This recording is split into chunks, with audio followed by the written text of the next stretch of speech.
Selamat malam, salam sejahtera, sampai bertemu kembali pada malam hari ini di hari Kamis tanggal 17 September 2020 kepada siswa-siswi paket C kelas 10, 11, 12 BAW Surabaya. Pelajaran hari ini adalah bahasa Indonesia. Dalam pelajaran bahasa Indonesia ini yang akan saya bahas adalah berjudul proposal.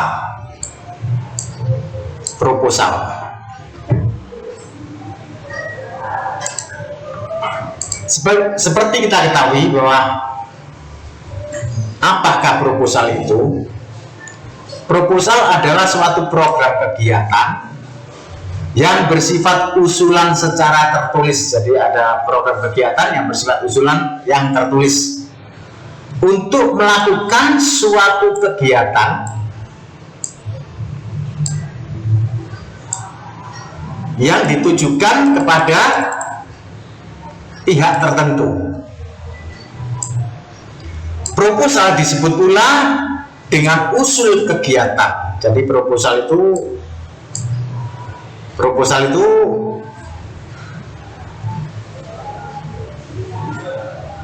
adalah sebuah kegiatan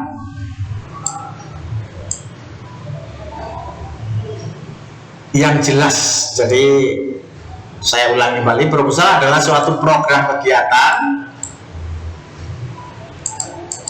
yang bersifat usulan secara tertulis untuk melakukan suatu kegiatan yang ditujukan kepada pihak tertentu. Proposal disebut pula dengan usul kegiatan. Jadi proposal itu merupakan usul kegiatan yang disusun apabila kita hendak melakukan kegiatan dan perlu mendapatkan persetujuan donatur. Jadi proposal itu sebuah kegiatan yang perlu mendapatkan persetujuan donatur.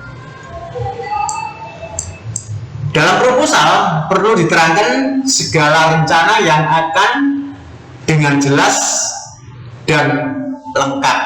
Maksudnya diterangkan segala rencana yang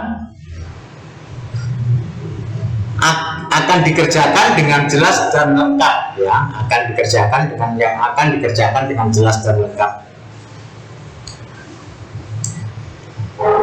Fungsi proposal itu ditujukan untuk mendapatkan atau bantuan dari pihak lain. Jadi fungsi proposal itu adalah ditujukan untuk mendapatkan bantuan dari pihak lain. Misalnya sekolah akan mengadakan lomba menulis puisi dan berpidato. Jadi sekolah itu akan mengadakan lomba menulis puisi dan berpidato. Untuk kegiatan panitia, jadi untuk kegiatan tersebut panitia membuat proposal agar mendapatkan dana dari sejumlah pihak. Jadi tujuannya adalah proposal tersebut adalah untuk mendapatkan dana dari sejumlah pihak. Syarat proposal adalah, jadi syarat-syarat proposal itu adalah: 1. Memiliki struktur dan logika yang jelas. Jadi strukturnya itu harus jelas dan logika yang jelas.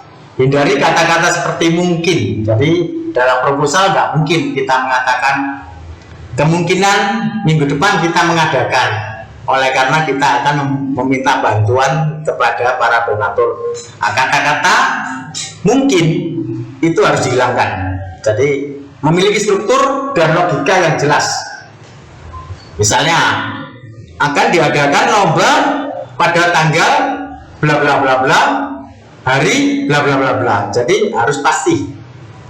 kemungkinan akan diadakan itu tidak boleh. Jadi harus dihilangkan strukturnya, tidak boleh ada kata-kata seperti mungkin. Sebaiknya itu misalnya kami menginginkan para donatur untuk sumbangsihnya, sebaiknya kita adakan setelah musyawarah. Nah, itu dalam proposal tidak ada kata-kata sebaiknya. Jadi kata-kata yang tidak pasti atau kurang jelas logikanya itu dalam proposal tidak diperbolehkan. Jadi harus pasti. Kata yang harus dihilangkan adalah mungkin, sebaiknya, ataupun kata-kata lainnya yang menunjukkan sifat ragu-ragu. Jadi dalam proposal itu tidak boleh menunjukkan sifat ragu-ragu. Kami mengadakan kegiatan pada tanggal bla bla bla bla di hari jam bla bla bla bla. Kemudian ada kata-kata kemungkinan kami akan mengadakan bla bla bla bla, sebaiknya Bapak akan memberikan sumbangsihnya. Itu tidak boleh ada kata-kata yang menunjukkan sifat ragu-ragu. Minta donasi tapi ragu-ragu untuk mengadakan kapan diadakannya. Misalnya ketakutannya diadakan ternyata nggak ada yang nyumbang, jadi harus bersifat diperhatikan matang-matang untuk membuatnya itu. Jadi sudah dipikirkan matang-matang, memiliki struktur dan logika yang jelas. Gunakanlah kata-kata harus. Jadi harus, misalnya para siswa diwajibkan mengikuti kegiatan lomba membaca puisi. Untuk siswa kelas 3 misalnya, itu harus, jadi kata harus akan, kata akan misalnya akan diadakan di hari yang pasti. Jadi akan diadakan di hari atau di tanggal, pada tanggal. Dan kata-kata yang bersifat meyakinkan, tidak ada keraguan, tidak ada kalau proposal kemungkinan akan diadakan, tidak ada. Jadi proposal harus mengandung akan diadakan di bulan Januari tanggal, nah itu sifatnya proposal. B, hasil kegiatan itu harus terukur. Jadi kegiatannya itu terukur. Jadi misalnya ada lomba, kegiatannya terukurnya itu lomba baca puisi misalnya, diadakan 2 hari, misalnya kelas 1, 2, 3 misalnya diadakan 1 hari dengan jam-jam yang sudah diatur. Jadi kegiatan itu harus terukur, tidak boleh kalau tidak ada batasnya gitu. Jadi selesai, misalnya selesai dalam waktu 2 hari, ya 2 hari itu nggak boleh sampai 3 hari. Jadi hasil kegiatan itu harus terukur. Gunakan angka-angka yang pasti, misalnya donasinya, pembiayaannya, misalnya membeli buku 2, ya angka itu harus pasti.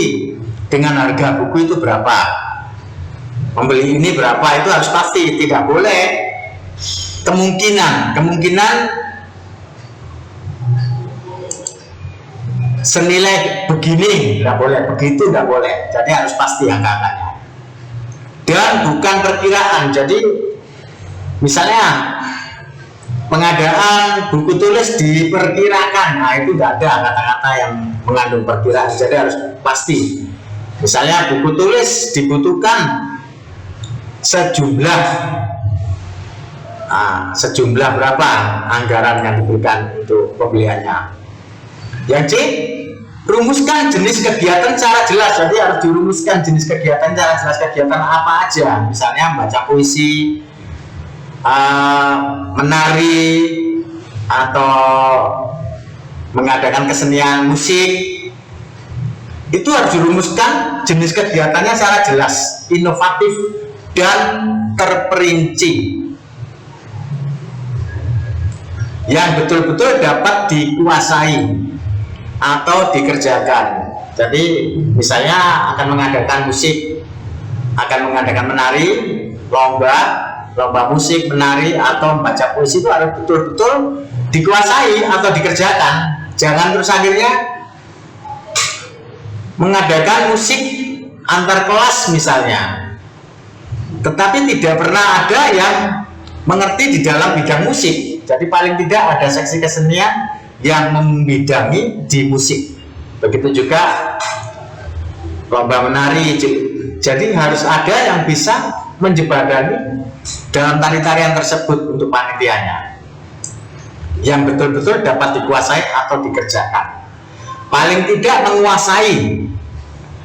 Jadi dalam organisasinya atau OSIS-nya paling tidak panitianya harus menguasai dalam kegiatan tersebut, yang dihubungkan kegiatan dengan dana yang diperlukan harus rasional antara dana dengan kegiatan. Jadi misalnya kegiatannya itu kayak musik ini musik, menari, dan itu dananya juga harus, yang diperlukan harus rasional antara dana kegiatan. Jadi harus rasional, itu harus cocok gitu, tidak ada merekayasa mengada-ada gitu. Mengapa Anda meminta dari donatur tersebut? Jadi karena hubungkan kegiatan dengan dana, yang diperlukan harus rasional antara dana dan kegiatan. Mengapa Anda meminta dari donatur tersebut? Gitu. Jadi donatur akan tahu bahwa ini akan menyelenggarakan musik, menyelenggarakan seksi tarian dan baca ini, maka dananya dibutuhkan gini, maka donatur akan tahu permasalahannya atau kegiatan yang akan dikerjakan. Apakah misalkan karena bantu kegiatan regional atau mengada-ada? Jadi itu nanti sebuah pertanyaan yang pasti akan diberikan. Yang 4, sistematika proposal. Sistematika atau unsur-unsur dalam proposal berbeda-beda. Hal tersebut bergantung pada jenis kegiatannya. Jadi proposal sistematika proposal itu unsur-unsur dalam proposal berbeda-beda. Itu tergantung jenis kegiatannya. Nah, berikut ini adalah sistematika proposal untuk kegiatan, misalnya penelitian ilmiah. Nah, kegiatan penelitian ilmiah. A atau 1, latar belakang masalah. Yang B, perumusan masalah. Yang C, tujuan penelitian. Yang D, asumsinya. E, hipotesis. F, metode penelitiannya, lokasi dan sampel. H, penelitian. I, jadwal penelitian. Dan C, pustaka ajuan. Jadi memiliki pustaka ajuan yang akan diteliti, misalnya ajuan pustakanya apa, buku-buku apa gitu, jadwalnya kapan, penelitian apa, lokasi dan sampelnya, metode benar pakai metode apa, hipotesisnya apa yang akan diterangkan, asumsinya apa tujuan penelitiannya, dan perumusan masalah apakah yang akan dituangkan, serta latar belakang permasalahannya. Jadi latar belakang itulah yang menjadikan sistematika proposal yang berupa latar belakang masalah ini untuk penelitian. Perumusan masalah, tujuan penelitian, asumsi, hipotesis, metode penelitian, lokasi dan sampel penelitian, jadwal penelitian, pustaka ajuan. Sebelum saya akhiri materi pelajaran bahasa Indonesia untuk paket C kelas 10, 11, 12, siswa-siswi PKBM BAW Surabaya, Sebelum saya akhiri, saya memberikan tugas kepada Anda sekalian, para siswa paket C, anak-anak saya. Tugasnya adalah carilah sebuah contoh proposal. Jadi tugasnya adalah carilah sebuah contoh proposal. Kemudian Anda bisa mencari di mana-mana, tergantung Anda. Di buku ada, browser juga ada, di yang biasa Anda browser itu bisa browsing kemana-mana lewat internet. Kemudian dikumpulkan, jadikanlah PDF. Cukup sekian, saya akhiri pelajaran bahasa Indonesia paket C kelas 10, 11, 12 siswa-siswi PKBM BAW Surabaya. Semoga kalian sejahtera, menjadi anak yang berguna bagi nusa dan bangsa. Sekian, salam saya. Terima kasih telah mendengarkan pelajaran melalui video YouTube ini. Selamat malam.